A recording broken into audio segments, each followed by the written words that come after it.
자, 어저께 시간이 지나서 못한 부분이 조금 있어요. 그래서 그 부분을 마무리를 좀 해야 다음 단계로 넘어갈 수 있을 것 같아서 그거 잠깐 하고 그리고 오늘 3장으로 넘어가겠습니다. 요나서는 우리가 생각하고 있었던 것보다 훨씬 많은 복음의 본질적인 것들을 다루고 있습니다. 단순히 한 사람이 하나님의 명령을 거절하고 다시스로 가는 배를 타고 가다가 풍랑 만나서 바다에 빠지고 그리고 고래인가요? 하여튼 뭐 큰 물고기라고 하는데 학자들은 다 고래라 그래요. 사실은 고래 아니고서는 뭐 그만한 물고기가 없으니까요. 그냥 고래로 합시다 우리도. 고래 뱃속에 들어가서 3일 동안 있다가 우여곡절 끝에 나와가지고 니느웨 가서 복음을 선포하고 회개를 선포하고 그래서 그들이 회개하고 뭐 이런 어떤 단순한 스토리 라인이 아닙니다. 드라마를 보면 참 요즘에 굉장히 많이 꼬아넣더라고요. 예, 뭐 그 스토리 라인이 한두 개가 아니에요. 한 드라마 안에. 그것처럼 우리는 하나님께서 이 요나의 스토리라고 하는 이 스토리 라인 안에 숨겨놓은 수많은 복음의 요소들을 발견할 수 있어야 됩니다. 예. 그리고 그 안에서 오늘 내 신앙을 점검할 수 있어야 해요. 성경을 읽을 때 세 가지의 일들을 여러분 꼭 하셔야 됩니다. 첫 번째로는 오늘 선교사님 설교하신 것처럼 커멘터리 워크이 필요해요. 커멘터리 워크. 그것은 그 성경이 기록될 때에 그 당시로 가보는 거예요. 오늘 그랬잖아요. 오디언스가 당신들이 아닙니다. 맞는 얘기예요. 충격 받으셨나요? 아니죠? 예, 많이 들어서 그 당시로 가봐야 해요. 그리고 예수님과 찾아온 사람과의 대화에서 어떠한 그 다이나믹한 어스펙트가 있는지를 봐야 되거든요. 그게 커멘터리 워크예요. 거기를 안 가보고 설교하는 사람은 직무유기입니다. 우리 집사님 잘 아실 거예요, 그죠? 로컬 프리칭 과정 가운데 그걸 다 할 겁니다. 그래서 커멘터리 워크 거기를 가봐야 돼요. 심지어는 여러분 홍해가 갈라질 때, 그죠?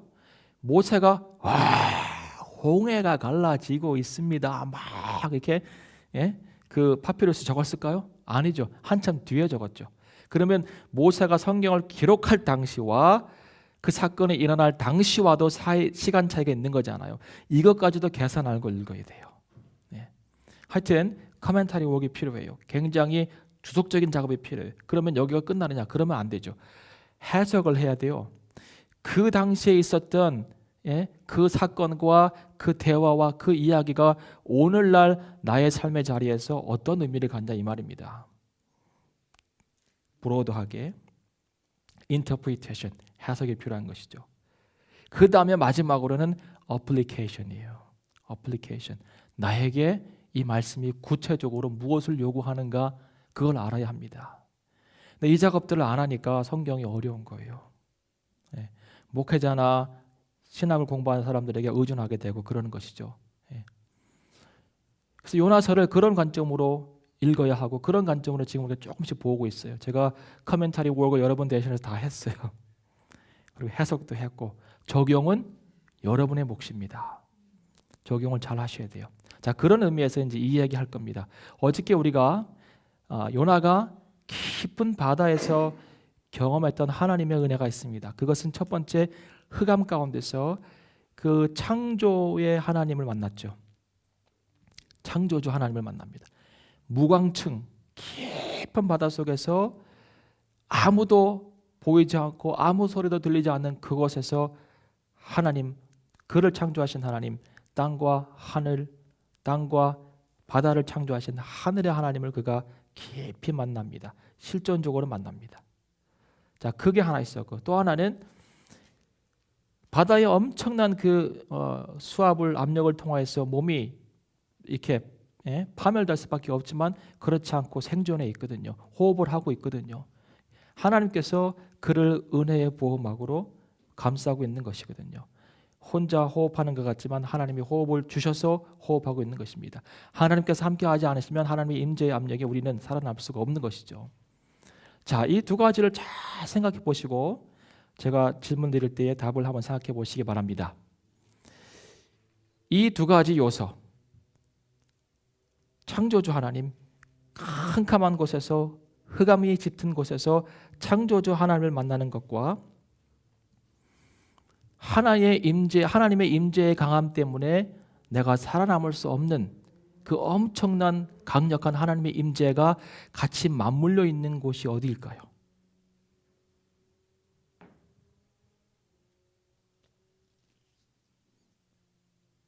어디일까요? 성경에 나와 있는 것을 제가 물어보는 거예요, 지금. 어디요? 책 말고요, 장소. 우리가 여기를 가서 하나님의 은혜를 경험하고 하나님을 만나야 되잖아요, 실존적으로. 예? 그죠? 요나가 그랬듯이. 근데 이제 우리는 바다에 뛰어들 수 없잖아요. 저 포츠머스 가가지고 맷돌 하나씩 메고 무거운 거 타고 이제 한번 내려가 볼까? 저 깊이까지? 그럴 수 없잖아요. 그건 자살이에요. 요나가 했던 경험을 우리가 할 수 없다고요. 그거는 요나만의 경험이고 하나님께서 그렇게 하시기 위해서 계획해 놓으신 일이기 때문에 요나는 그것을 경험한 것이고 우리는요. 우리는 그렇게 할 수 없잖아요. 근데 우리는 이것을 경험할 수 있어요. 우리도. 뭘까요? 캄캄한 곳에서 하나님을 만나고 하나님의 임재가 강해서 그 하나님의 임재의 강함 때문에 살아남을 수 없는 그 특별한 장소, 지성소예요. 지성소예요. 여러분, 하나님께서 모세에게 성막을 지으라고 했죠. 성막은 크게 세 가지로 구분되어 있어요. 성막 테두리가 있고요. 그 안으로 들어오면 성전, 성막들이 있어요. 그리고 성막들을 지나면 성소가 있고요. 그 다음에 지성소가 있어요. 성막에는요, 없는 것이 하나 있어요. 뭔지 아세요? 창문이 없어요. 성막에는 창문이 없어요. 왜 그럴까요? 하나님 안에 임재 안으로 들어갈 때는 바깥 세상이 볼 필요가 없는 거예요. 차단된 공간이에요. 그런데 성막은 성소는 그 안이 밝아요. 왜 그런지 아세요? 그 등불이 있어요. 등불이 떡상이 있고 등불이 있고 분향단이 있잖아요. 그래서 그 안은 밝아요. 그런데 그 안을 넘어 지성소로 들어가면 거기는요 캄캄한 곳이에요. 이 성막을 만든 두께가 가죽인데요, 얼마나 두꺼운지 몰라요. 엄청난 무게였어요. 그래서 그 엄청난 가죽으로 만든 그 천막을 둘러놓고 창문이 없으면 거기는 캄캄한 곳이에요. 근데 거기에 하나님의 임재가 있어요. 아시겠어요? 또 한 가지, 성소까지는 제사장들이 들어와서 직무를 감당할 수 있어요. 그런데 지성소로 들어가면 어떻게 돼요? 바로 죽어요. 하나님의 임재 때문에. 그래서 1년에 한 번 누가 들어가요? 대제사장이, 제가 말했듯이 7월 10일 속죄일 날 어린 양의 피를 가지고 들어가는 거예요. 모든 이스라엘 백성들의 죄를 사하기 위해서. 그리고 이 사람이요, 커튼을 여는 순간, 그러니까 지성소 안으로 들어가서 커튼을 여는 순간 해야 될 일이 뭐냐면 갖고 있었던 피를 법궤 위에 있는 시은좌에 뿌리는 거예요. 이 작업을 하지 않으면 바로 죽어요. 피를 의지하지 않고는 지성소 안으로 들어갈 수 없어요. 여기가 깊은 바다예요. 그런데 예수 그리스도께서 십자가에 죽으실 때에 이 커튼이 어떻게 돼요? 찢어지기 시작해요. 어디서 어디로요? 위에서 아래로. 하나님께서 하신 일이에요. 밑에서 위로 찢었다면 사람이 할 수 있겠지만 위에서 아래로 찢어졌어요. 하나님께서 찢으신 거예요. 이유는 뭐예요? 이제 누구든지 하나님의 지성소로 들어오라는 겁니다. 하나님의 지성소로. 우리가 경험할 수 있는 깊은 바다 학교는 하나님께서 들어오라고 얘기하시는 지성소예요. 지성소. 이 지성소의 삶을 살아야 해요. 지성소. 다시 말하면 골방으로 깊이 들어가는 일을 해야 돼요. 여러분, 예배 드리면 그게 다인 줄 아세요? 아니에요. 예배 드리는 자는 성전 뜰까지 왔다가 간 거예요. 너희 중에 성전 뜰만 밟고 가는 자가 많다 그랬잖아요. 성전 예배만 드리고 가면 성전 뜰만 밟는 거예요. 성소에 들어간다는 의미는 말씀을 나름대로 조금 묵상하기도 하고, 빛된 삶을 살기도 하고, 이런 작업들이 성소 안에 거하는 삶이에요. 여기에서도 많은 만족을 누릴 수 있고, 여기에서도 신앙의 유익을 누릴 수 있고, 나름대로 뭔가 신앙생활을 할 수 있어요. 그런데 이것만은 아니에요. 이것만은 아니에요. 여러분, 지성소로 들어가서 하나님을 대면하여서 만나는 작업이 없이는 우리는 성도의 삶을 살 수가 없어요. 이건 너무너무 분명한 거예요. 너무너무 분명한 거예요. 하나님과 대면하여서 그분의 음성을 듣고 그분과 대화하고 그분이 주시는 하나님의 선하고 온전하신 뜻을 받아서 그것들을 행하는 삶이 없이는 그리스도인의 삶을 살 수가 없습니다. 그러면 여러분, 오늘 나의 그리스도인의 삶 가운데 나의 실패는 뭐의 실패예요? 지성소 안으로 들어가서 하나님과 대면하여 만나고 그분의 음성을 듣고 그분의 뜻을 받는, 그리고 그 뜻을 행하는 이 삶이 없는 거예요. 없는 거예요. 지성소 안에서의 삶의 실패는 모든 삶의 영역으로 이어지는 거예요. 틀림없어요. 여러분, 모세가 어떻게 그렇게 위대한 일들을 감당할 수 있었을까요? 성경은 모세에게 이렇게 해요. 저는 하나님을 대면하여 만난 자라. 하나님을 대면하여 만난 자예요. 너무 무거우세요? 주제가? 하나님을 대면하여 만난 자예요. 그 작업이 없이 어떻게 우리가 그리스도인의 삶을 살 수 있다고 얘기하겠어요? 기도의 삶의 실패는 우리 삶의 모든 영역에서 다 드러나게 되어 있어요. 여러분, 문제가 생겼을 때 제가 그랬죠? 문제 안으로 뛰어들지 말라고. 문제가 생겼을 때 문제 안으로 뛰어들면 문제와 함께 그 자리를 계속 도는 거예요. 문제가 있을 때 뭐 하라고요? 하나님의 지성소 안으로 들어가라고요. 하나님의 뜻을 구하고 하나님의 은혜를 구하고 하나님의 능력을 구하라고요. 내가 해결할 수 없는 것들이 많잖아요. 생각해 보세요. 히스기야, 아수르가 쳐들어왔어요. 이 아수르가, 우리 공부하는 아수르가 새카맣게 왔어요. 그리고 이것들이 와가지고 예루살렘 성벽 주변을 다 감싸고 겹겹이 감싸고 계속해서 이스라엘 백성들을, 살아계신 하나님의 백성들을, 그리고 하나님까지 모욕하고 조롱하는 거예요. 너희 하나님이 어디 있느냐? 조롱하는 것이죠. 히스기야는 어떻게 해요? 히스기야는, 여러분, 히스기야 이야기가 이사야에 나와요. 이사야에. 그런데 이사야의 선포의 말씀은 뭐냐면 너희가 어찌하여 하나님을 의지하지 않는 거예요. 너희가 하나님의 백성 맞느냐? 그런데 어찌하여 위기가 올 때마다 하나님의 얼굴을 구하지 않고 하나님을 대면하여 만날 생각을 하지 않고 왜 외교적 노력을 통하여서 이 나라의 안전을 유지하려고 하느냐 하는 것이 바로 이사야의 명령이에요. 하나님과 동행하라, 제발. 이스라엘 백성들은요, 애굽이 쳐들어오면 아스루와 바벨론에게 도움을 요청하는 거예요. 아스루와 바벨론이 쳐들어오면 애굽 왕에게 요청하는 거예요. 그러면서 그 안에서 힘겹게 자기들의 안전을 유지하려고 노력을 해가는 거예요. 근데 그 모습을 선지자가 보니까 안타까운 거예요. 아니, 너희가 만군의 여호와 하나님을 섬기는 그 백성이 아니냐. 그런데 어찌하여 사람을 의지하고 나라를 의지하고 방백들을 의지하냐, 이 말이죠. 근데 이 얘기가 다른 사람 얘기가 아니에요. 여러분과 저의 이야기예요. 왜 문제가 생기면 나는 이 문제를 사람을 통해서 해결하려고 하고 내 능력으로 해결해 보려고 하고 왜 그러느냐고요. 혈루병 걸린 여인 아시죠? 혈루병 걸린 여인. 이 여인의 이야기를 들으면 참 안타까워요. 12년 동안 혈루병을 앓았어요. 얼마나 고통스러워요.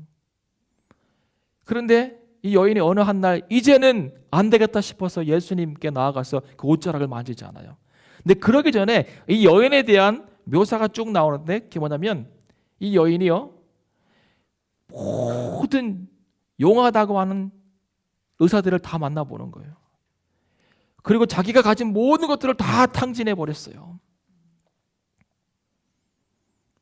병은 병대로 더 악화되어 갖고 가진 것은 다 써버리고 이제 아무런 방법이 없을 때 그제서야 예수님께, 물론 그 믿음이 귀하긴 해요. 그런데 이제 예수님께 나아오는 것이죠. 이런 삶을 우리가 산다니까요. 이런 삶을.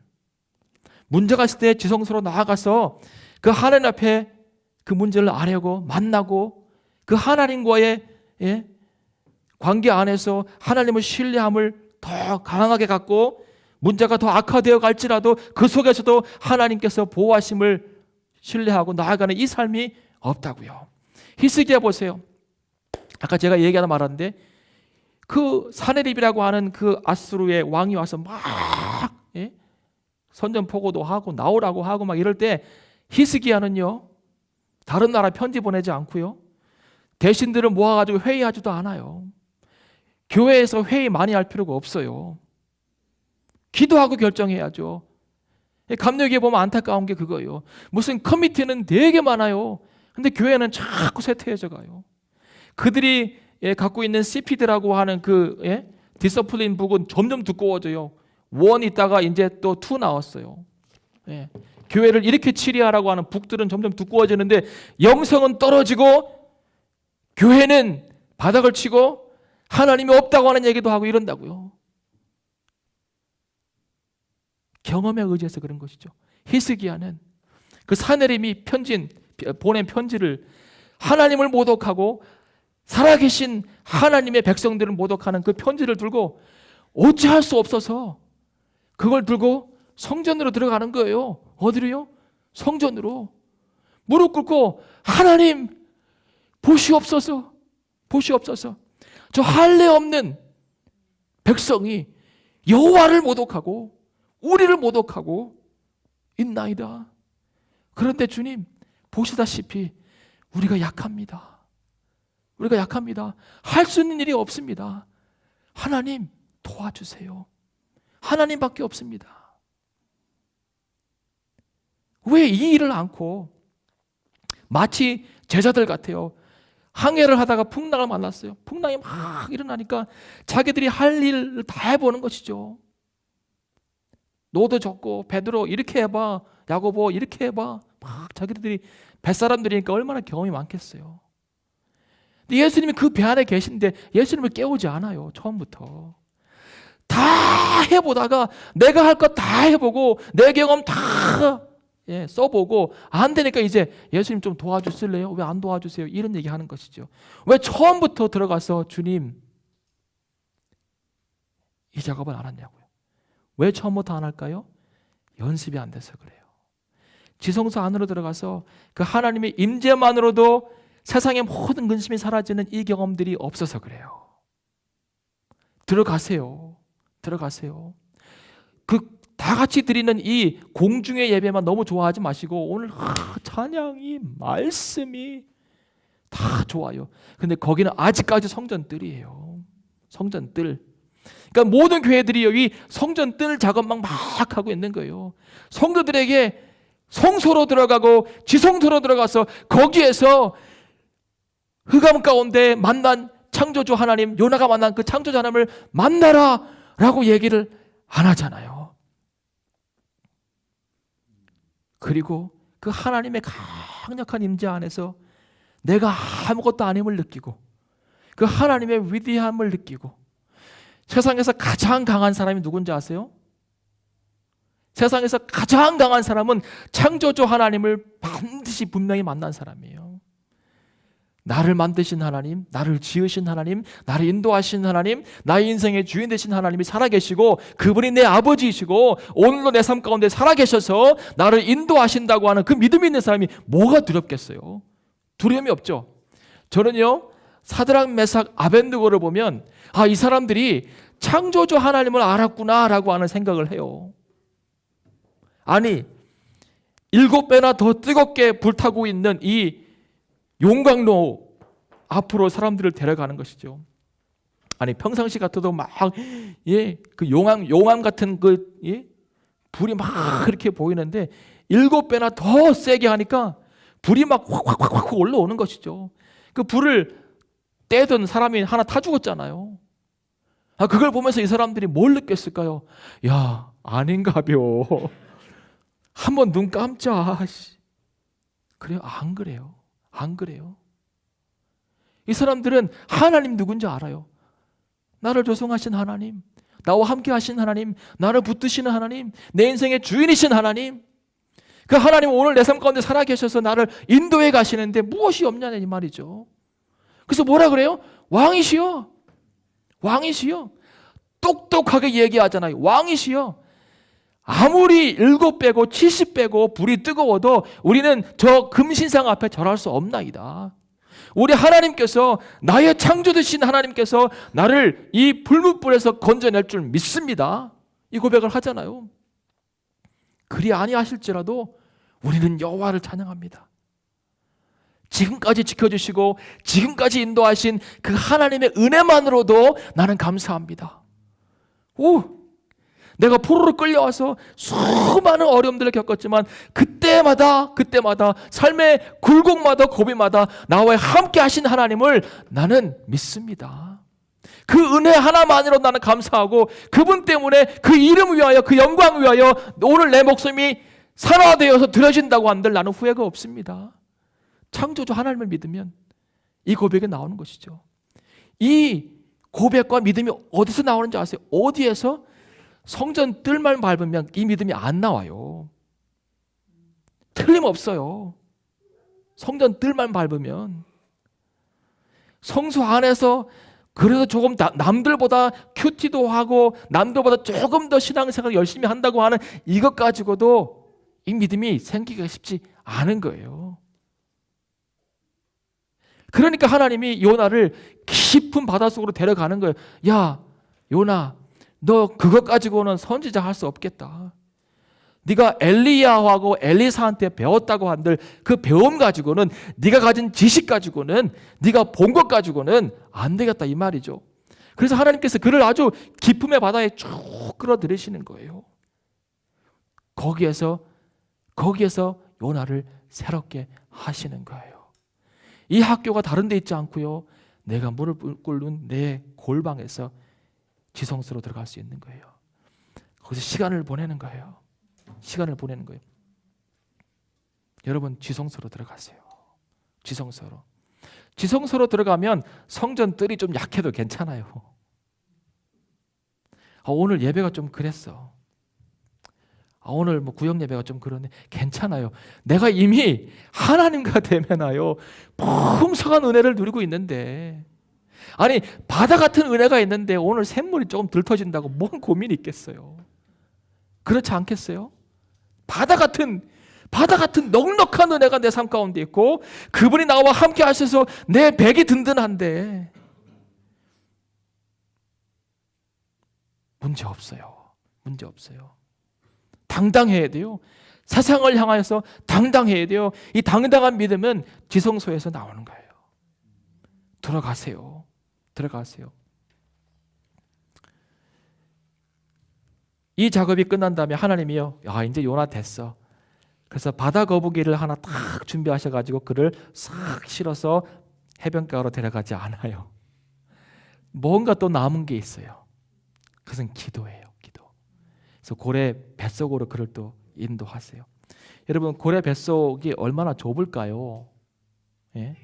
우리가 생각하는 그런 넉넉한 공간이 있는 곳이 아니에요. 예. 고래가 뭐 한 20m 된다고 해도 위장은 얼마큼 되겠어요?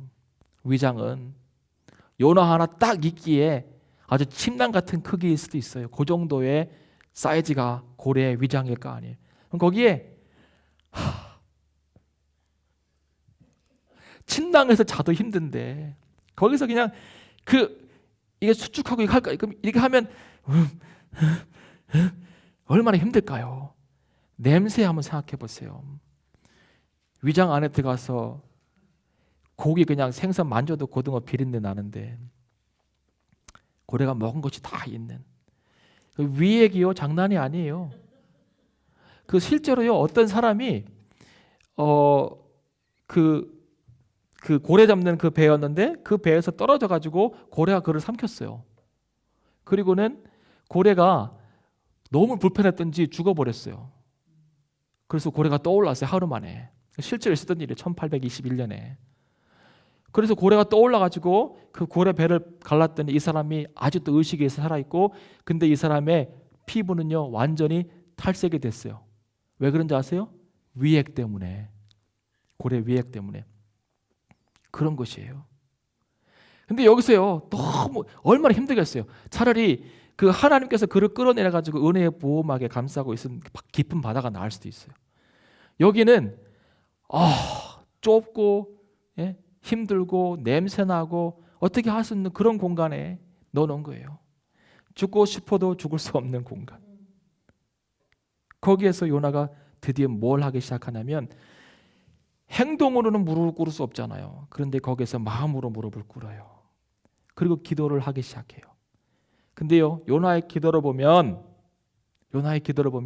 그가 얼마나 바뀌었는지를 알 수 있어요. 여러분 인생에서 이 고래 뱃속 같이 답답하고 어떻게 운신의 폭도 찾아볼 수 없는 엄청나게 힘든 순간들이 있어요. 그때가 무릎 꿇을 때예요. 무릎 꿇을 때예요. 그래서 요나가 거기서 마음에 무릎을 꿇고 기도를 막 하는데 오늘 밤 자세하게 다 할 수는 없어요. 딱 두 가지만 딱 하고 넘어갈 거예요. 첫 번째, 요나가요 새로운 고백을 해요. 2장 4절을 보세요. 2장 4절.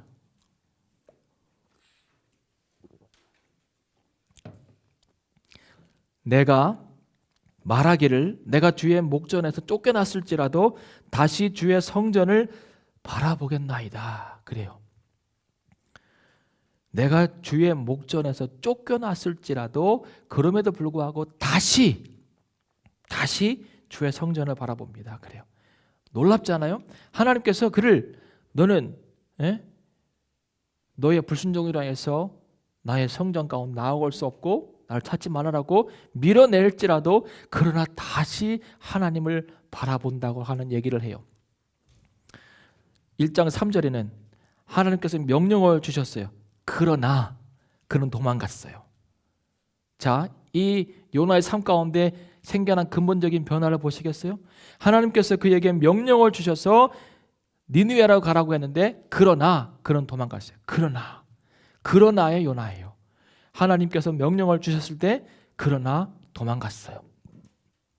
지금은 하나님께서 그를 주의 성전에서 나가라고 했어요. 쫓아내고 있는 거예요. 그럴지라도 하나님 주께서 나를 멸시하시고 주께서 나를 쫓아내시고 주께서 나를 밀어내실지라도 그럴지라도 나는 다시 하나님을 바라봅니다. 다시금 일어나 내가 실패한 그 자리에서 하나님 다시금 내가 주님을 바라봅니다. 이 자세를 갖게 됐어요.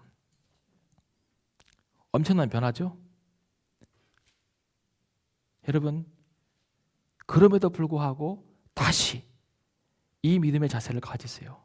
그럼에도 불구하고 다시 주님을 바라보는 거예요. 실패할 수 있어요. 하나님께서 나를 조금 불편해하시는구나 생각할 수도 있어요. 그러나 그럼에도 불구하고 다시 주님 바라보는 믿음의 자세를 가져야 해요. Please. 거기에 좌절되고 낭망되어서 쓰러져 있지 마세요. 그럼에도 불구하고 아버지의 불타는 긍휼을 의지하며 예수 그리스도의 그 풍성한 긍휼을 의지하며 다시 주님께서 나를 밀어낸다고 하실지라도 다시 주님을 바라보는 것이죠. 다시. 왜냐하면 내가 바라볼 것은 주님밖에 없어요. 오늘 찬양할 것 주만 바라볼지라. 주만 바라볼지라. 왜냐하면 이제 오늘 결론이 뭐냐면 주님께서 모든 것 하세요. 주님께서. 그러므로 주님 바라봐야 돼요. 요나가 그거 배운 거예요. 다시 내가 실패한 자리에서 주님 바라보면 되는구나. 주님 바라봅니다. 무슨 일이 있어도 어떤 일이 생겨도 주님께서 혹 저를 밀어내실지라도 그러나 다시 나는 주님을 바라봅니다. 이 자세를 가졌어요. 요나가 그걸 갖는 거예요. 두 번째, 요나의 기도를 쭉 읽어보면 그 시제가요, 현재형도 아니고 미래형도 아니에요. 요나의 기도의 시제는 과거예요. 아니 지금 뱃속에서 살려주세요, 구원해 주세요 이렇게 기도해야 되잖아요. 주님 구원해 주시면 뭐 하겠습니다 라든지 미래형으로 기도하든지 현재형으로 막 애원하든지 이 기도를 해야 되는데 지금 요나의 기도의 시제가 뭐예요? 주께서 2절을 보세요. 주께서 내게 대답하셨고 already he answered 대답하셨고 내가 수월의 뱃속에서 부르짖었더니 주께서 나의 음성을 들으셨나이다. 그래요. 하나님께서 나를 건지셨습니다. 구원하셨습니다. 선포하고 나아가는 것이죠. 이게 요나의 지금 삶의 태도의 큰 변화예요. 큰 변화예요. 하나님의 구원의 은혜를 확신하며 나아가는 것이죠. 그러니까 기도가 과거형이에요. 이미 주께서 하셨습니다. 할렐루야. 주께서 하셨습니다. 주께서 들으셨습니다. 주께서 건지셨습니다. 이 고백들을 하고 나가는 것이죠. 여러분, 지성소 안에서 하나님을 대면하여 만난 자가 하나님의 뜻을 알면 그 다음부터 하는 기도는 선포하는 기도예요. 왜 선포하는 기도를 자신 있게 못하냐면 하나님의 뜻을 모르는 거예요. 모르니까 선포가 안 되는 거예요. 그런데 하나님의 뜻을 알면 이 선포하는 기도를 하기 시작합니다. 여러분 여호수아를 보세요. 여호수아가 막 아모리 족속과 전쟁을 하기 시작하는데 시간이 부족한 거예요. 조금만 더 시간이 있으면 저것들을 다 무찔리고 하나님의 나라를 확장해 나갈 텐데 지금 시간이 없는 거예요. 해가 지고 있는 거예요. 그래서 갑자기 여호수아가 무슨 기도를 하냐면 해야 기브론 골짜기에 머물러라 그러는 거예요. 달아 아얄란 골짜기에 머물러라 그러는 거예요. 그랬더니요 머물러 있어요. 이건 창조주 하나님의 영역이잖아요. 해가 져야지. 시간이 지나면 안 져요. 머물러 있는 거예요. 언제까지? 승리할 때까지. 이 기도가 어디서 나오는 거예요? 여호수아의 하나님과 대면하여서 은혜를 받고 능력을 받고 뜻을 알기 때문에 하는 기도예요. 여러분 성경을 잘 읽어보면 이런 말씀이 있어요. 모세와 같이 여호수아가 회막으로 가요. 회막이 하나님의 미팅 포인트죠. 그죠? 회막에 가서 같이 둘이 기도를 해요. 근데 모세는 일정 기간 기도하다 가요. 그런데 눈의 아들 여호수아는 거기에 남아 있더라. 그 얘기를 해요. 여호수아 장군인 줄 알았죠. 싸움하고 막 정복하고 막 이런 사람인 줄 알았죠. 그는 기도하는 사람이었어요. 무릎을 꿇고 하나님의 뜻을 구하고 그 뜻을 알 때까지 앉아 있고 그 뜻이 분명하면 선포하는 거예요. 길이 열리면 어느 것이 열릴까? 이게 아니라 기도하고 뜻을 받고 그 뜻을 아는 다음에 그 다음에 그 길이 열리도록 선포하는 거예요. 상황아 해결될지어다. 아니면 하나님께 기도하는 거예요. 하나님 감사합니다. 하나님께서 이 문제를 해결하셨습니다. 하고 선포하고 그걸 믿고 나아가는 것이죠. 이게 헛된 확신이에요? 아니에요. 아니에요. 다른 사람 보기에는 야 저거 뭐 안 될 일이 저렇게 선포하고 있나. 웨일즈에서 목회하시는 한 분이 있어요. 한국 분인데 교회에 새로 갔는데 교회가 막 비가 오면 물이 새고 떨어지고 막 이러는데 성도들이 그거를 놔두는 거예요. 교회 돈도 없고 작으니까. 그래서 이 목사님이 기도하는 가운데 하나님의 분명한 응답을 받았어요. 빨리 공사를 시작해라. 하나님께서 공급하신다. 이 분명한 확신을 받았어요. 그래서 성도들에게 회의를 열고 예배 끝난 다음에 선포했어요. 하나님께서 저 공사를 시작하라고 하십니다. 그때 한 사람이 일어나가지고 제가 기도했는데 하지 말라는데요. 기가 막힌 노릇 아니에요? 자기네들은 좋은 데 살면서 자기 집은 좋으면서 그러니까 하나님의 아픔이 그거예요. 물론 이건 빌딩일 수 있지만 빌딩 관리하는 거 보면 하나님 사랑하는 줄 알 수 있어요. 사실은 그래요. 그 목사님 황당해가지고 그래요? 하나님께서 나에게 분명히 말씀하셨고 하나님께서 돈을 주신다고 하니까 공사 시작합시다. 그땐 사람들이 자기를 희생하기 싫고 또 돈 내기 싫으니까 안 한다고 한 거예요. 이 목사님 계속 기도했어요. 하나님, 이들이 불순종합니다. 하나님께서 사인을 보여주시죠. 그 다음 주에 또 회의를 엽니다. 예배 끝나고. 하나님께서 분명히 하라고 하셨습니다. 제가 모든 걸 책임지겠습니다. 만약에 무슨 일이 생기면 제가 다 커버하겠습니다. 하나님 분명히 말씀하셨습니다. 선포하고 일을 시작하는 거예요. 어떤 사람들은 쭈삣쭈삣하면서 뭐 어떻게 되나 보기도 하고 어떤 사람은 아예 교회 안 나오기도 하고 근데요 하나님께서 기가 막힌 방법으로 그 문제를 해결하셨어요. 기가 막힌 방법으로 우리가 상상할 수 없는 방법으로 그 재정을 채워주셨고 그리고 그 공사 다 끝나고 익스텐션까지 하고 다 끝냈어요. 아름답게. 그리고 나서는 그 반대했던 사람이 돌아와서 삐쭈삐쭈하는 거예요. 목사님이요 하나님의 역사를 보라. 하나님의 일하심을 보라. 하나님의 음성을 듣고 살자. 이 얘기 설교하는 그게 많이 부흥했어요. 엄청 부흥했어요. 목사가 리더가 한 사람이 하나님 대면하여 보고 만나고 그 음성을 듣고 나아가서 선포하고 그 일들을 진행하니까 교회가 새로워지는 거예요. 새로워지는 거예요. 가정도 마찬가지예요. 가정도. 왜 이걸 놓치고 우리가 성전 뜰 생활에서 만족을 누리고 그게 안 되면 힘들어하고 이러냐고요. 기도할 때 무슨 일이 발생할까요? 하나님이 일하십니다. 하나님이. 자세하게 다 이야기할 수 없어요. 근데요. 성도가 기도하면 하나님이 일하십니다. 우리가 알지 못하는 사이에 여러분 요나가 그 안에서 그 좁은 공간에서 힘들게 그것을 막 주님 찾으며 기도하고 하나님은 구원하셨습니다. 선포하고 할 때 무슨 일이 일어났을까요? 아주 작게는 이 고래가요. 아 고래 불쌍해요. 이 고래.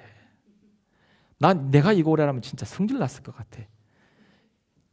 얼마나 속이 불편해요. 여러분 체해 보셨어요? 아니 사람 하나가 뱃속에 들어가서 이걸 씹을 수도 없고 하나님 씹지 말라고 그랬으니까 이걸 안고 이걸 3일 동안 있는 거예요. 얼마나 불편하겠어요. 그리고 먹지도 못해요.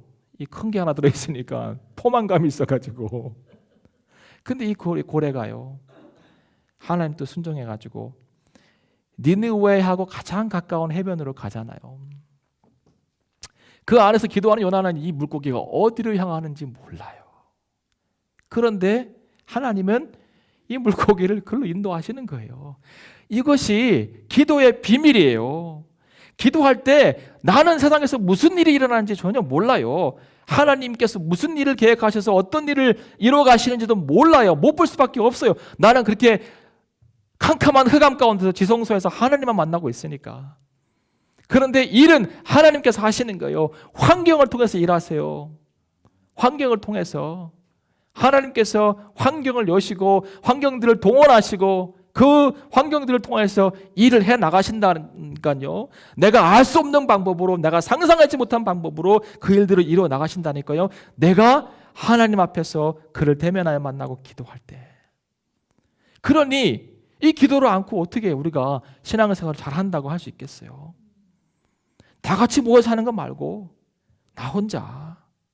그런데 시간이 없다고 해요. 시간이 없어도 꼭 하는 거 있어요. 매일. 아무리 바빠도 화장실 가서 큰 볼일은 보잖아요. 급하니까. 아니 이거보다 급한 일이었어요. 기도하는 것보다.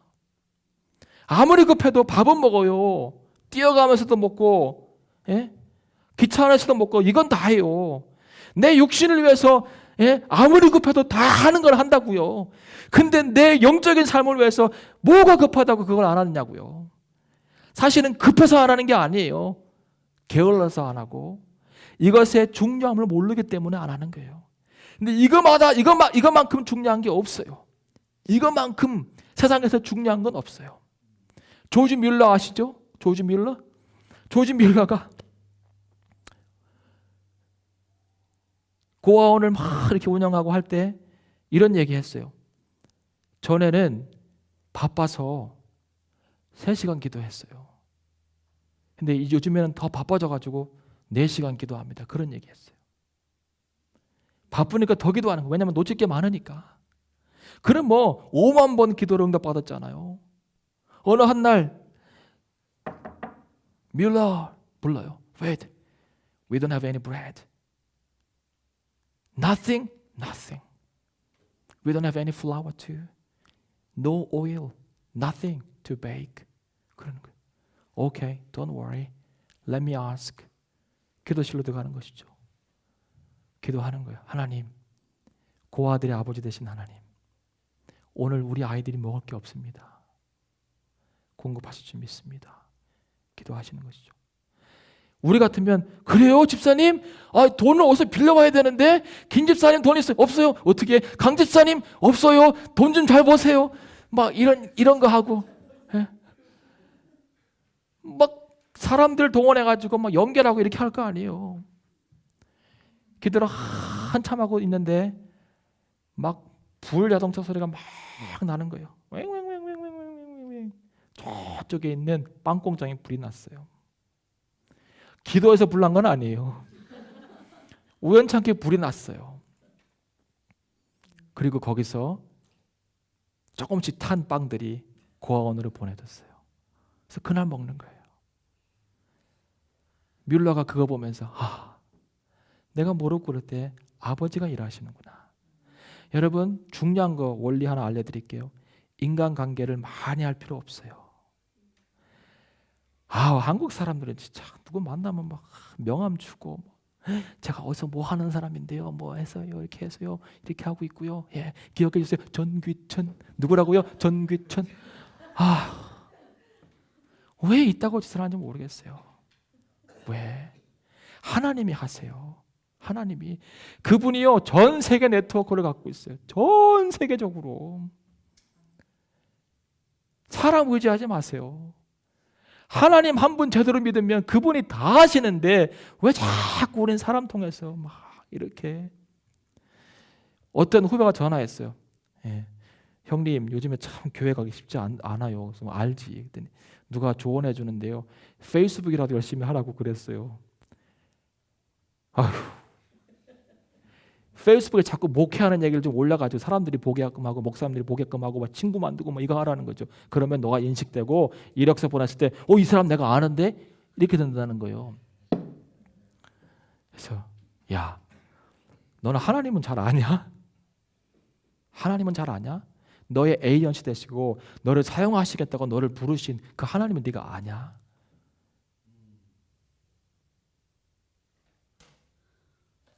접근이 다르잖아요. 접근이. 오늘 이제 그 뒤에 넘어서 할 얘기가 그거예요. 여러분 3장을 이제 보시면 3장을 보시면 저는요 3장을 읽을 때마다 너무 참 안타까운 게 몇 가지 있어요. 이 3장이 그냥 요나서다 그러면 참 좋겠고요. 첫 번째. 예? 그 얼마나 좋아요. 그리고 이 3장에서 빠지면 좋은 단어 하나가 있어요. 뭔지 아세요?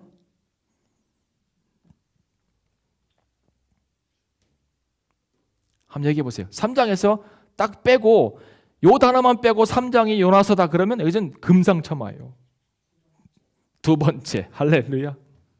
3장에서 두 번째만 빼고 두 번째라고 한 단어만 딱 빼고 요것이 요나서다 그러면 여호와의 말씀이 요나에게 임하니라. 이르시되 일어나 저 큰 성읍으로 가라. 가 선포했더니 크게 부흥이 일어났더라. 아멘. 이러면 금상첨화잖아요. 3장이 그냥 요나서 전부이고 두 번째가 없으면. 그런데 두 번째라는 말이 있어요. 두 번째. 자, 하나님께서 요나에게 두 번째 기회를 주십니다. 놀라운 거죠. 여러분, 하나님께서 여러분에게 계속해서 기회를 주실 때 정말 감사함으로 받아야 해요. 우리는 뭐 2번 기회가 아니라 뭐 아주 엄청 기회를 주세요.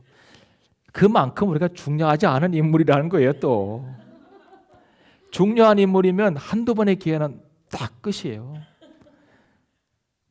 근데 요나이가 2번째가 임했어요. 다윗도 밧세바를 범한 이후에 회개하고 하나님께서 또 다른 기회를 주시죠. 베드로 예수님 부인했잖아요. 그런데 또 한 번 기회를 주시죠. 2번째 기회를 받는 것은요, 축복이에요. 여전히 하나님의 사랑 가운데 있는 거예요. 여러분, 하나님께서 회개하고 돌아왔을 때 여러분에게 또 다른 기회를 주시면 감사함으로 받으시고, 하나님의 사랑이 크구나 고백하시면 돼요. 그런데 성경에 보면 2번째 기회를 못 받은 사람도 있어요. 기억나시는 사람 있어요? 가룟 유다. 그렇죠. 저는 진짜 성경에서 억울한 사람, 불쌍한 사람이 있어요. 누구냐면 아나니아와 삽비라예요. 재산을 팔았어요. 오늘날로 스토리를 가져오면 소울리울에 보통 집들이 한 30만 파운드 해요. 30만 파운드를 딱 팔아가지고 돈을 갖고 있다가 다들에겐 좀 아까운 마음이 있었는지 반 정도를 뗐잖아요. 그러면 15만 파운드예요. 근데 15만 파운드를 헌금하면 큰 돈이잖아요. 그 15만 파운드를 헌금하면서 아유, 다 드리려고 했는데 반입니다. 그럼 됐을 거 아니에요. 반입니다. 그런데 전부라고 한 거예요. 엄청난 헌금을 하면서 왜 성령의 치심을 받아서 바로 그 자리에서 즉사를 하냐고요. 남편도 그랬죠. 그 뒤에 또 아내가 아무것도 모르고 들어와가지고 베드로 본 거죠.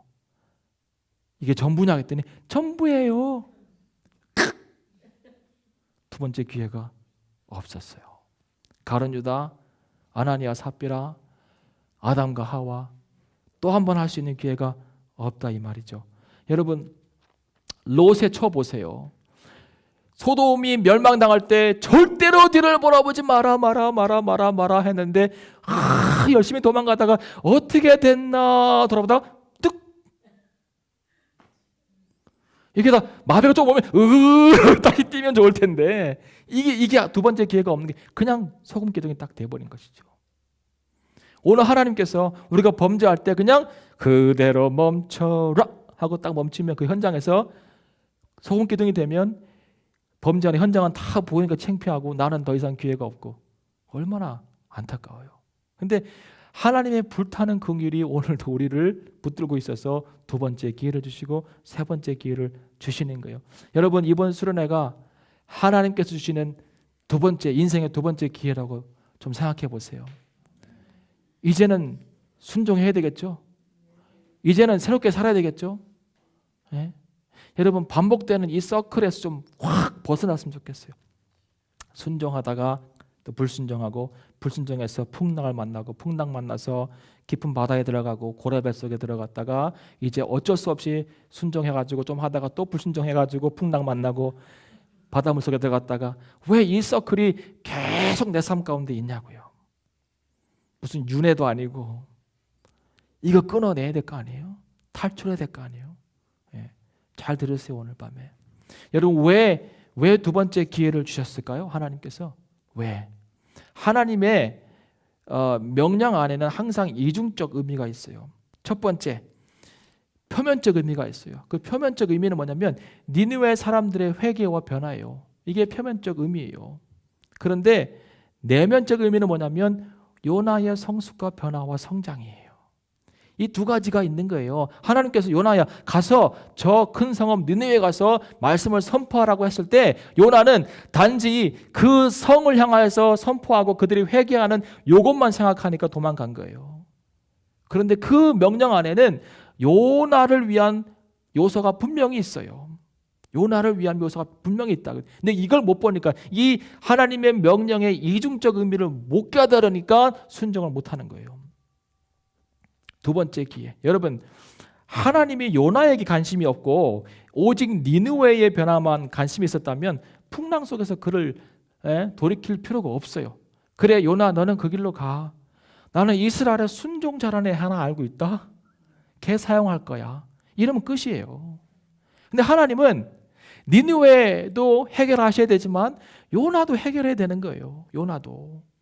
그래서 풍랑도 보내고 깊은 바닷속에 가기도 하고 물고기 뱃속에 또 들어가게 하시는 거예요. 여러분, 하나님께서 여러분에게 뭔가 요구하실 때 사역이나 뭐든지 간에 그럴 때요, 그 사건 자체를 보면 힘들 수 있고 이건 불가능하다고 생각할 수도 있어요. 그런데 하나님의 관심은 그것에도 있지만 여러분 자체에게 있는 거예요. 하나님의 관심은 니느웨에도 있었지만 요나에게도 있는 거예요. 요나. 여러분, 가끔씩 하나님께서 우리가 순종하기 힘든 일들을 요구하실 때가 있어요. 예.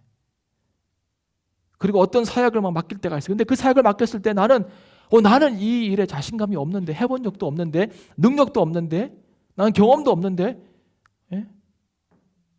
그럴 때요, 그게 분명한 하나님의 부르심이면 순종하세요. 순종하세요. 하나님은 그 열매에 관심이 있었다면 거기에 합당한 사람을 사용하실 거라고요. 아주 탁월한 사람이 있어요. 여러분 생각해 보세요. 전 목사가 여기에서 우리 교회는 다 거의 백인인데 오늘 보신 것처럼 얼굴도 다른, 영어 발음도 한국 액센트가 강한, 예? 저보다 영어 잘하는 사람이 얼마나 많겠어요, 영국에. 그죠? 이렇게 안 생기고 머리 안 크고, 예? 잘생긴 백인 남자가 딱 서가지고 설교하면 얼마나 잘하겠냐고요. 근데 하나님 저를 여기 보내셨어요. 영어가 문제가 아니에요. 영어가 문제가 아니에요. 아멘. 영어가 문제가 아니에요. 하나님께서 나를 여기에 보내셨을 때에는 내 삶 가운데 하나님께서 뭔가 하실 일이 있는 거예요. 하실 일이. 부담스러울 때도 있죠. 영국 사역이요, 널널하지 않아요. 널널하지 않아요. 이게 힘들어요. 저는 영국 목회를 한국 목회처럼 하니까 신방하고, 예? 1대1 제자 양육하고 만나고, 예? 지금 한 분을 만나고 있는데 그분이요, 삶이 5주 됐는데 하나님은 하나님이시라 진짜. 5주 만났는데요, 1대1로 일주일에 1시간 반씩 만나서 깊은 성경 얘기하고 기도해주고 막 그래요. 근데 이분이 지난주에 울기 시작하는 거예요. 나는 진짜 영국 사람이 그렇게 우는 거 처음 봤어요. 내가 뭐 잘못했나? 근데 막 성경을 이야기하다가 죄의 문제가 딱 왔을 때 처음에는 뭐 얼굴이 빨개지더니 눈물이 막 고이더니 울기 시작해요. 그래서 형제요, 왜 우느냐고 물어봤어요. Why do you cry? 내 내면 속에 해결하지 못한 그 짐 같은 것이 이렇게 쌓여 있는데 아무도 이 얘기를 나에게 해주지 않았다는 거예요. 아무도. 교회를 40년 다녔는데 아무도 이 죄의 문제를 해결하게끔 나를 챌린지하지 않았다는 거예요. 교회에서도 그렇고. 우리 교회 나오다 딴 데 갔다가 다시 왔어요. 그러니까 내가 이제 만난 거지, 이제 나를. 잘 왔다 그랬어요. 죄의 목록을 얘기하는데요, 다 얘기할 수 없어요. 하여튼 제가 봐도 충격이. 뒷목이. 하나님 어떠실까? 근데요, 형제요, 도와달라는, 제 손을 잡고 형제요, 도와주세요. 내가 어떻게 하면 구원에 이를 수 있고 내가 어떻게 하면 하나님 만날 수 있는지 알려주세요. 막 이러면서. 그래서 No problem, I can help you. 계속 만나고 있는 거예요. 얼굴이 달라졌어요. 여러분 오시는 날 여기 잔디 다 깎고, 얘기하지도 않았어요, 제가 깎으라고. 근데 미리 와서 우리 한국 코리안 형제들 오니까 다 바닥 청소하고 다 깎고 여기 해지 다 깎고 그러고 갔어요. 그날 은혜를 받으니까, 사람 만나니까. 근데 그날 힘든 막 이런 시간들을 제가 지나갔어요. 참 한국 사람으로서 외국에서 영국 목회라는 게 참 쉽지 않구나, 녹록하지 않구나 하다가 이 형제를 만나면 내가 은혜를 받은 거예요. 하나님이 나를 통해서 이렇게 역사할 수 있구나. 예, 그걸 막 느끼기 시작하는 것이죠.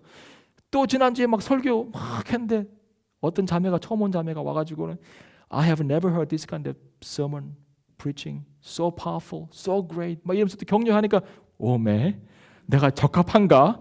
또 이러다가 또 막 다운캐시 돼가지고 나는 왜 하나님이 여길 또 보내셨나요? 영국 교회가 안 맞는 것 같아요. 막 이러다가 이런다고요.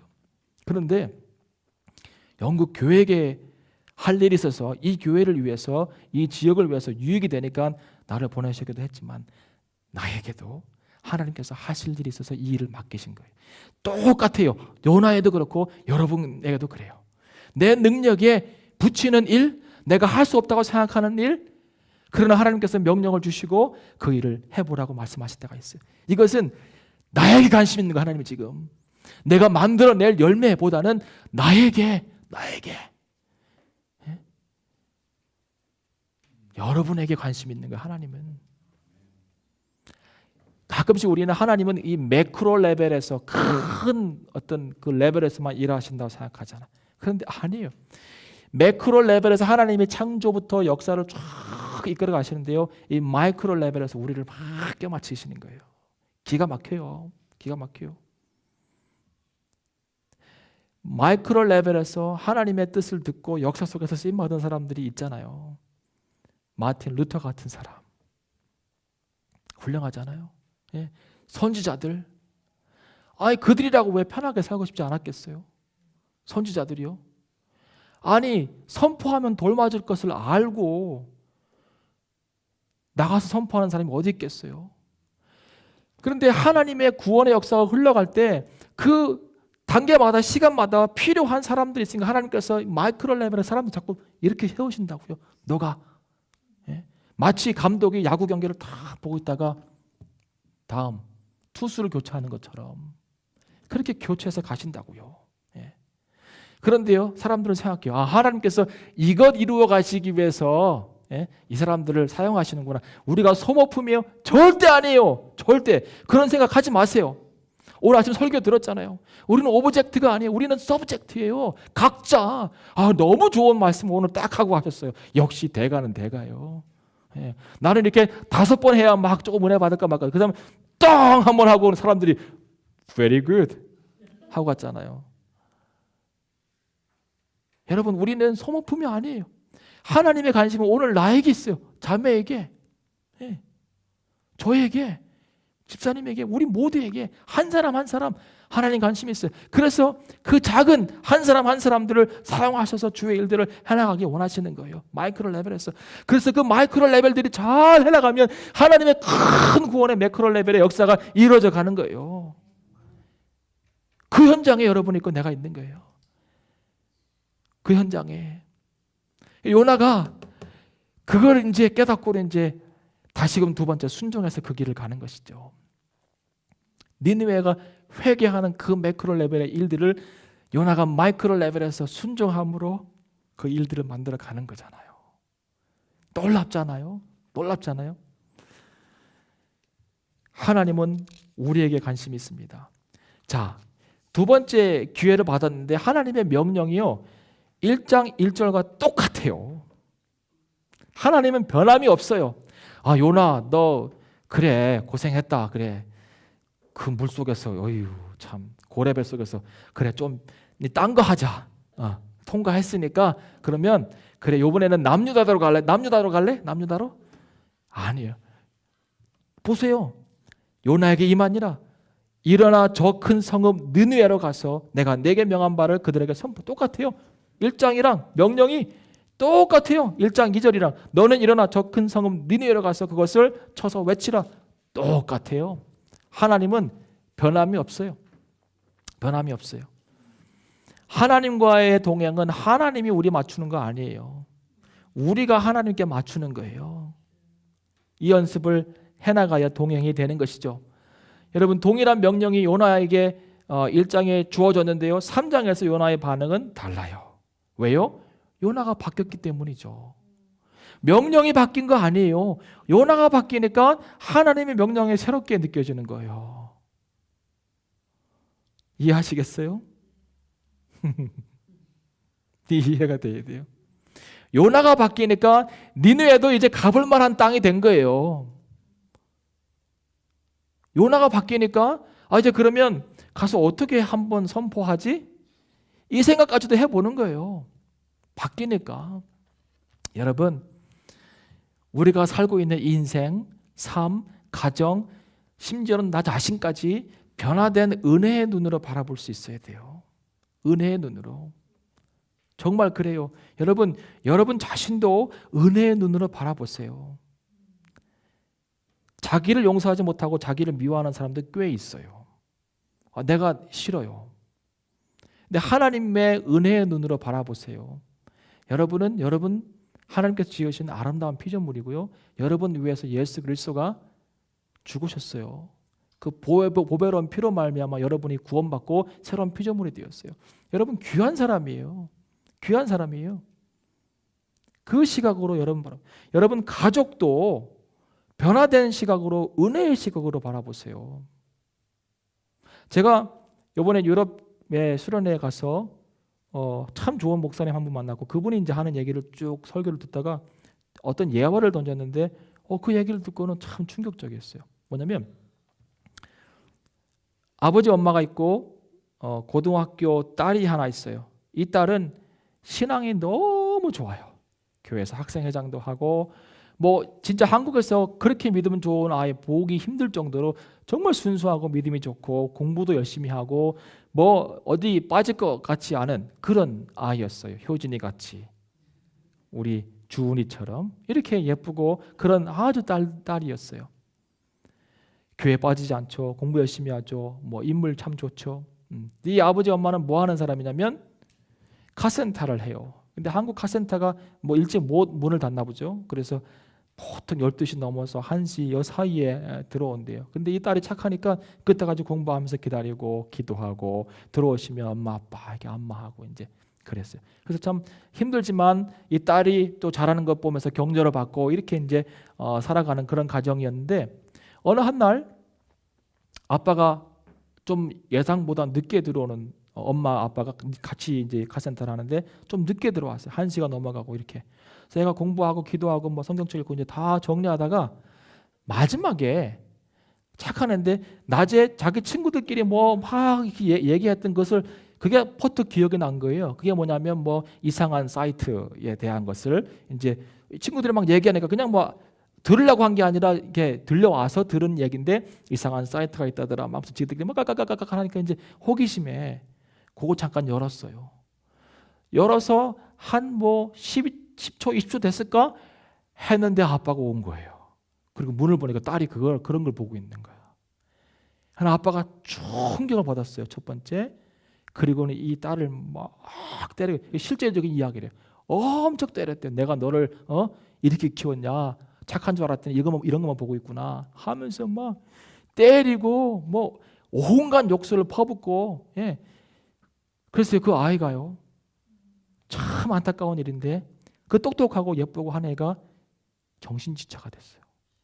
얼마나 맞았는지. 그날 자기를 주체를 못한 거지, 이 아버지가. 나중에 알아봤더니 얘가 그렇게 계속 한 게 아니라 그날 이 소리를 다 들은 거예요. 그날 뭐 친구들한테 들어가 잠깐 호기심에 본 건데 아빠가 그때 딱 들어왔다는 거예요. 원래 그런 아이가 아닌데.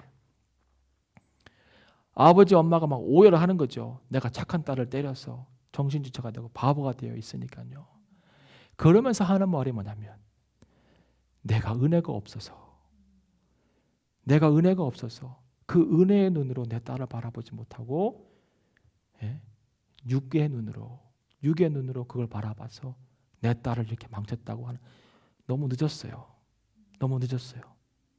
여러분, 은혜의 눈으로 딸아 피곤하지 이렇게 한번 하고 나가시면 되는데, 아니면 엄마한테 들어가라고 해서 엄마가 솔팅하고 타게 하든지, 아버지가 은혜가 있고 그 상황들을 은혜의 눈으로 바라보면 호기심에 볼 수도 있고, 너 언제부터 그랬냐고 할 수도 있고, 아빠랑 얘기하자 할 수도 있고, 기도하자 할 수도 있고, 모른 척 해줄 수도 있고, 다양한 방법으로 그걸 해결할 수 있잖아요. 근데 은혜의 눈으로 바라보지 못하니까 그 순간이, 예, 바뀐 것이죠. 가족도 변화된 은혜의 눈으로 바라봐야 돼요. 교회도 마찬가지예요. 교회의 부를 바라보는 시각도 변화된 은혜의 시각으로 바라봐야 돼요. 모든 것을 변화된 은혜의 시각으로 바라보세요. 요나가 변화되고 바뀌어서 그 시각으로 바라보기 시작하는 것이죠. 여러분, 육신의 눈이 뭐냐면 더 정확하게 말씀드릴게요. 육신의 눈은 논리적인 사고예요. 분석적이고 과학적이고 상식적인 거예요. 이게 육신의 눈이에요. 이게 보는 것 그대로 인식하는 것이 바로 육신의 눈이에요. 현상을 있는 그대로 과학적이고 분석적이고 상식적이고 이런 눈으로 바라보는 게 육신의 눈. 육신의 눈이 뭐 딴 게 아니라. 근데요, 믿음의 삶은 상식적이고 과학적이고 분석적이고 이것을 뛰어넘어요. 정말 그래요. 여러분, 창조주가 피조물을 위해서 피를 흘린다는 게 이게 상식적이에요? 과학적이에요? 분석적이에요? 아니요. 은혜는 과학적으로, 논리적으로, 상식적으로 이해할 수 없는 거예요. 내가 오늘 구원받은 게 상식입니까, 이게? 나 같은 죄인이 구원받고, 그것도 구원의 수단이 나를 만드신 창조주가 십자가에서 나를 대신하여 죄인이 되셨고 피 흘리시면서 나를 구원하셨다는 이 사실이 상식적입니까? 과학적입니까? 논리적입니까? 안 그렇잖아요. 빌립보서 2장 5절에 보면 제가 설명했지만 이해할 수 없는 세 가지가 있어요. 근데 그게 은혜예요. 뭔지 아세요? 예수 그리스도는 everything이에요. everything. 근데 everything이 nothing이 됐어요. 이거 이해가 됩니까? 상식이에요? 분석이에요? 논리예요? 안 맞잖아요. 주님은요, creator예요. creator. 근데 그가 creature가 됐어요. creature. 창조주가 피조물이 됐어요. 이게 말이 돼요? 하나님이 아이의 몸을 입고 오신 이 사건이 이해가 됩니까? 이건 상식이 아니죠. 이건 논리가 아니에요. 과학도 아니고. 그리고 the Lord, 주님이 servant가 됐어요. 주인이 servant가 됐어요. 그것도 자원하는 마음으로. 이해가 됩니까? 안 돼요. 이해가 안 돼요. 이거를 육신의 눈으로 과학적이고 논리적이고 분석적으로 보려고 하니까 믿음이 안 생기는 거예요. 은혜의 눈으로 성경을 읽어야 돼요. 여러분 보세요. 아브라함과 롯의 차이가 뭔지 아세요?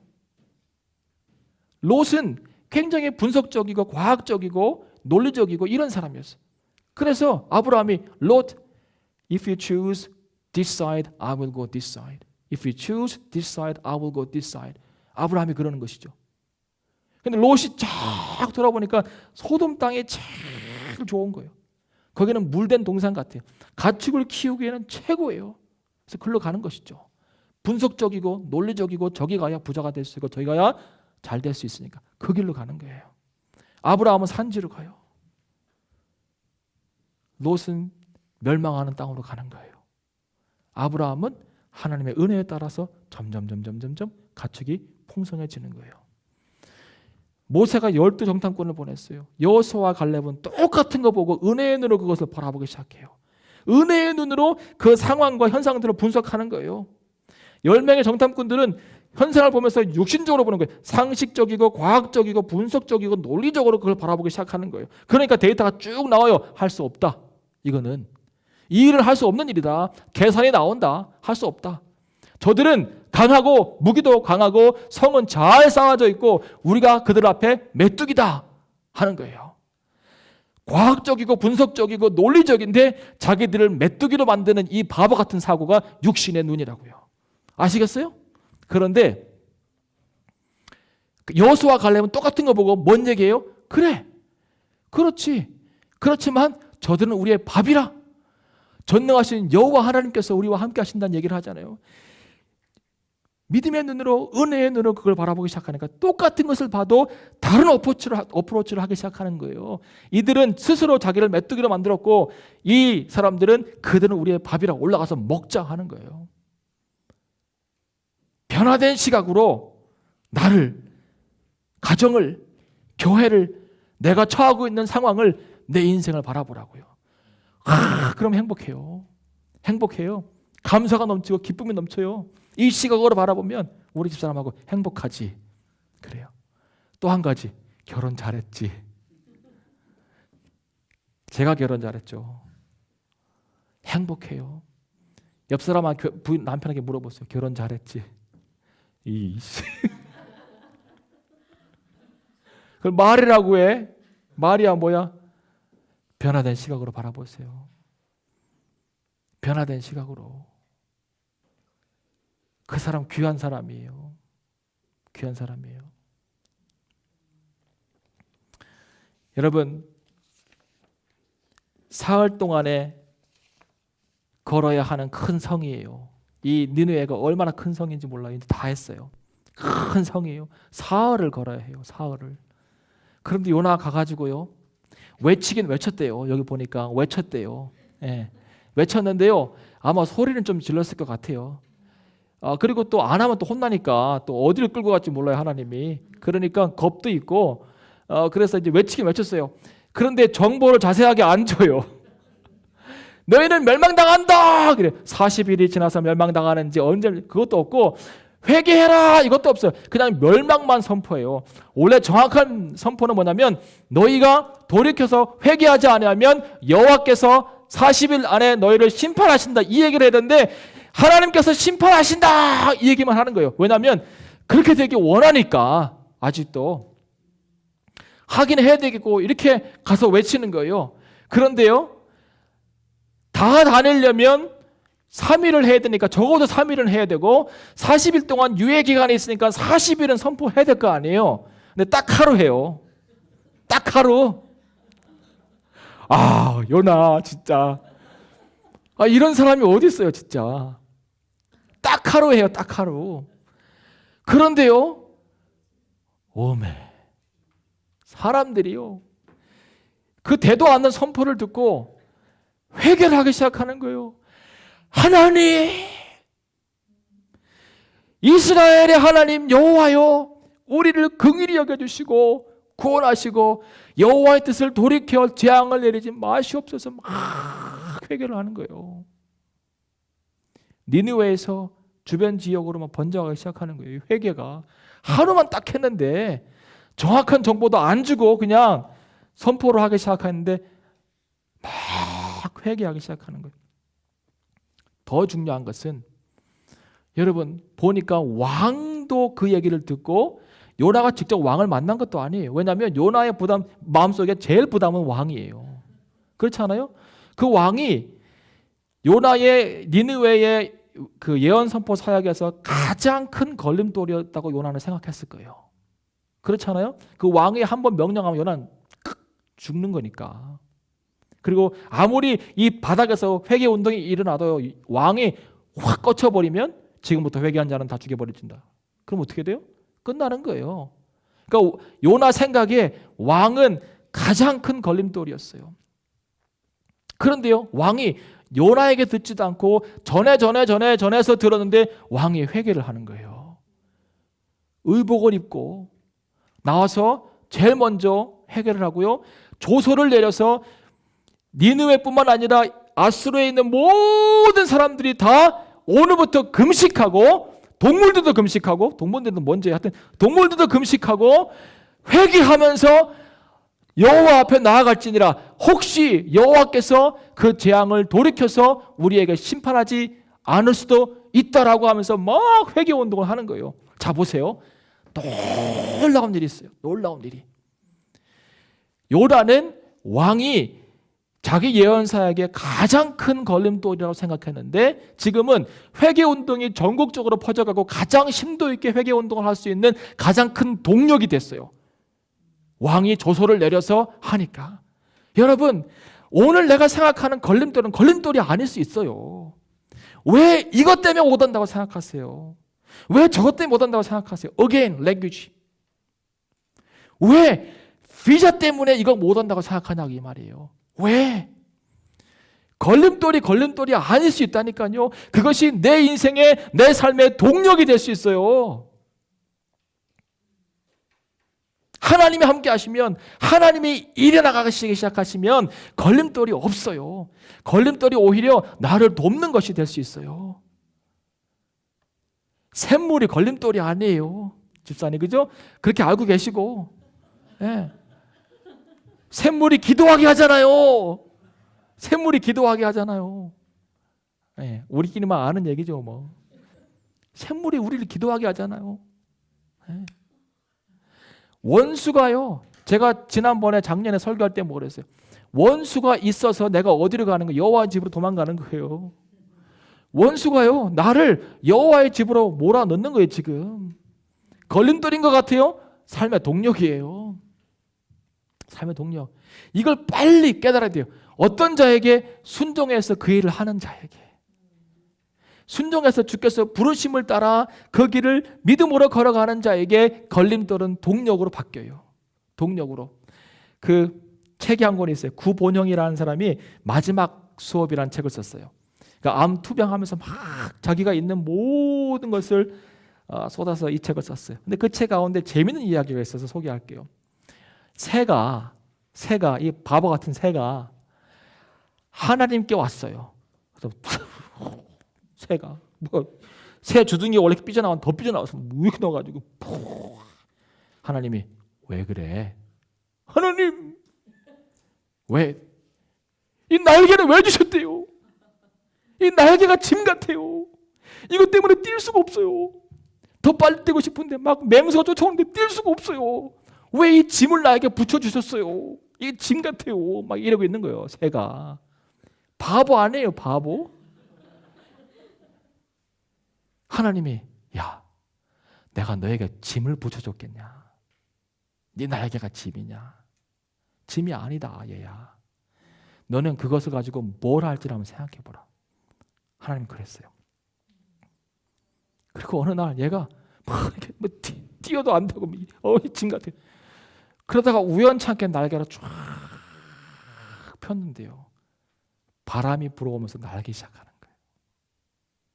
그 기분 아세요? 이렇게 하다가 어느 날 무슨 일인지 모르는데 바람이 불어 나 확 날개를 폈는데 날 수 있는 거예요. 이 새가요 우리예요. 우리는 바보 중에 바보예요. 내가 갖고 있는 것이 날개가 될 수 있음을 모르는 거예요. 나는 오늘 이 짐 때문에 못 살겠다고 막 진짜 이런 짐이 이런 혹이 이런 가시가 내 인생 가운데 왜? 근데 하나님이 내가 너 그거 짐으로 준 거 아니야. 그 짐이 날개가 될 수 있다니까. 너는 왜? 너가 성장하고 배울 수 있고 날아오를 수 있는 기회들을 다 짐으로만 느끼냐.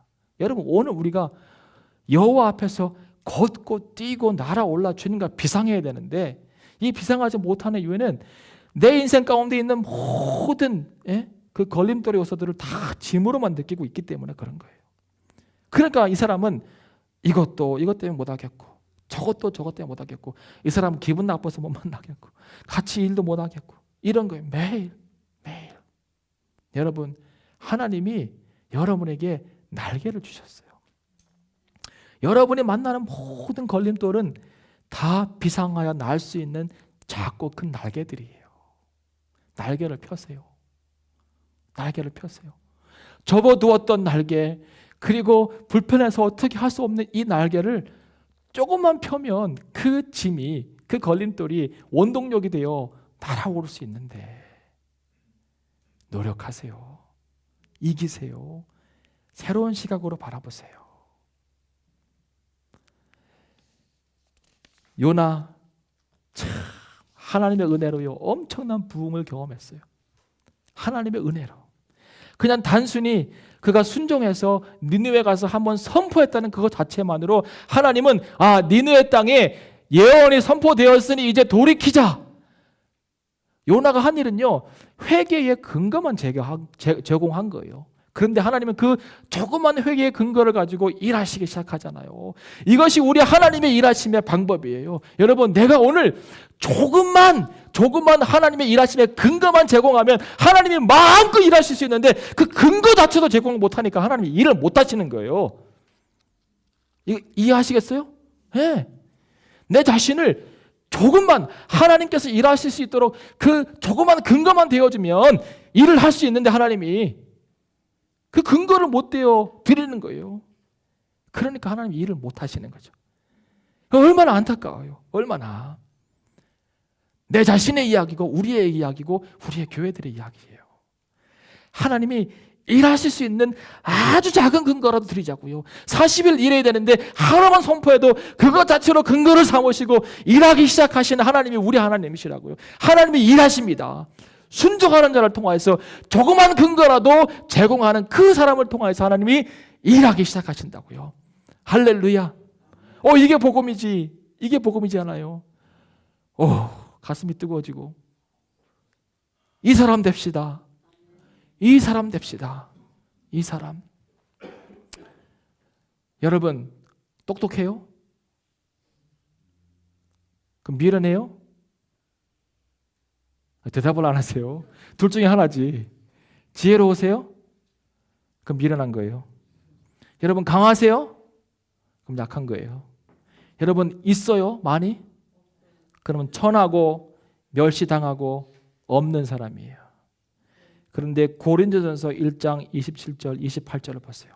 하나님이 약한 자를 들어서 강한 자를 부끄럽게 하시고 하나님이 미련한 자를 택하사 지혜로운 자를 부끄럽게 하시고 하나님이 없는 사람 천한 것 멸시받는 것을 들어서 택하사 있는 것들을 패한다 그랬어요. 자, 우리는 다행히도 미련한 것들이에요. 우리는 다행히도 천한 것들이에요. 우리는 다행히도 없는 것들이고 멸시당하는 것들이고 그리고 하나님께서 쓰실 만한 조건은 없는 그런 천한 것들이에요. 근데 하나님께서 우리를 들어 쓰신다잖아요. 우리를. 이게 은혜가 아니겠어요? 하나님이 다 지혜 있는 사람만 쓰시면 우리는 쓰임받을 수 있는 근거가 없어요. 그런데 슬픔이 뭔지 아세요? 슬픔이 하나님의 선택은 우리한테 있는데 미련하고 없고 천한 우리한테 있는데 우리는 딱 두 가지 일을 해요. 하나는 있는 것들과 지혜 있는 것들을 동경해요. 바보예요, 바보. 동경하거나 그들의 노예가 되거나. 이 바보예요, 바보. 왜 있는 것들을 바라보고 그걸 동경하거나 그들의 노예가 되려고 하냐고요. 우리가 하나님의 택함을 받은 하나님의 일꾼들인데 하나님께서 우리를 쓰시겠다고 성경에 이렇게 나와 있는데 하나님께서 우리 사용하실 거예요. 크고 작은 일에. 요나도 쓰셨는데 진짜 요나 조금 낫죠, 그죠? 우리가 요나도 쓰셨는데 순종합시다. 순종할 때 하나님의 역사가 일어나는 거예요. 여러분 마지막으로 이 얘기합시다. 하나님 바라보면 돼요. 여러분 여리고성을 누가 손 하나 까딱 않고 무너뜨릴 수 있다고 생각을 했을까요? 누가? 여호수아도 잘 몰랐을 거예요. 근데 하나님께서 여호수아야 지금부터 하루에 한 바퀴씩 성을 돌아라. 그리고 치를 때는 6일 마지막 날에는 7바퀴를 돌아라. 그래서 13바퀴를 돌잖아요. 침묵해라.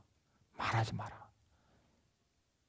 어린아이부터 돌고 쭉 제사장부터 돌아서 매일 그렇게 하라. 말도 안 되는 얘기예요. 말도. 싸움을 준비하는 사람들이 그냥 걸어요. 그것도 말도 않고. 그래서 위에서 내려보면 얼마나 웃겼을까요? 그 사람들이. 여리고 군인들이나 뭐 장군들이 보면. 근데 말도 안 되는 일을 여호수아와 그 백성들은요 그냥 따라해요. 그리고 마지막 날 하나님께서 그래 외치라. 그래서 그들이 마지막 날 다 돈 다음에 크게 외쳤을 때 성이 무너지기 시작하는 거예요. 순종을 통해서 하나님이 일하세요. 하나님을 사랑하는 마음을 통해서 일하시고 누가 다윗이 골리앗을 이길 거라고 생각했겠어요? 누가? 싸움이 안 되는 거예요. 사울이 제일 커요. 이스라엘 땅에서. 그거는 다른 사람보다 어깨 위에 하나가 더 있었어요. 머리가. 그 정도로 컸어요. 그럼 지가 나가 싸워야 돼요. 근데 지는 벌벌벌 떨고 있어요. 그리고 하는 말이 다윗 내 갑옷 줄까? 이따구나 짓을 하긴 하고 있다고요. 형편없어요. 누가 다윗이 골리앗을 쓰러뜨릴 거라 생각했어요? 하잖아요. 하나님을 사랑하는 마음으로 나아갔을 때 하나님께서 일하시잖아요. 여러분, 하나님께서 일하십니다. 하나님께서. 내가 일하는 것 같으나 하나님께서 일하세요. 내가 할 일은 하나님의 일하심에 근거를 제공하고 거기에 순종하는 거예요. 그거 한 다음에 주만 바라보세요. 주님만 바라보세요. 하나님의 일하심을 보라고요. 너희는 가만히 있어 내가 하나님 됨 알지어다 그랬잖아요. 이스라엘 백성들이 홍해에 와서 딱 맞닥뜨리고 뒤에는 애국 군대가 쫓아오고 어떻게 할 수 없을 때 그 상황 가운데서 막 어려워할 때 그때 하나님 뭐라 해요? 너희는 가만히 있어 오늘 내가 너희의 하나님 됨을 너는 알지어다 그랬어요. 가만히 하나님 바라보는 거예요. 그때 하나님께서 바다에 길을 내세요. 여러분, 바다에 길을 낼 거라고 누가 생각했겠어요? 바다에 길을 내신 하나님께서 사막에 강도 내시고 여러분 인생 가운데 또 다른 길들을 내실 거예요. 순종하면, 잠잠하고 여호와 하나님을 바라보면, 주만 바라보면 이 시간 함께 기도하기 원합니다.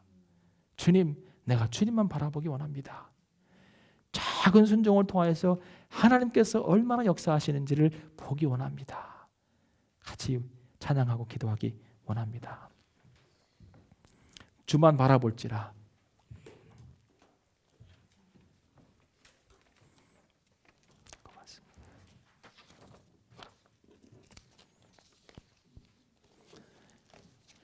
지성소로 들어가는 얘기했죠. 지성소. 기도를 통해서 시각이 바뀌고 하나님과 만남의 어떤 그 깊은 은혜를 통해서 주님의 음성을 듣고 깨닫고 확실하여서 선포하는 기도 얘기했죠. 그죠? 두 번째 은혜를 주시고 두 번째 기회를 주실 때 순종하는 마음으로 그것을 받아 행해야 된다고 얘기했죠. 또 뭔 얘기했어요? 변화된 시각으로 바라보라 그랬잖아요. 니느웨도 새롭게 보이는 거예요. 니느웨도. 그렇게 가기 싫었던 니느웨도 새롭게 보이는 거예요. 가정도 새롭게 보이고 교회도 새롭게 보이고 다 새롭게 보여요. 은혜를 받고 변화된 모습으로 보면. 그리고 명령은 똑같아요. 항상 똑같아요. 하나님 변함없어요. 내가 할 일은 순종하는 거예요. 걸림돌이 아니고 짐이 날개가 될 수 있어요.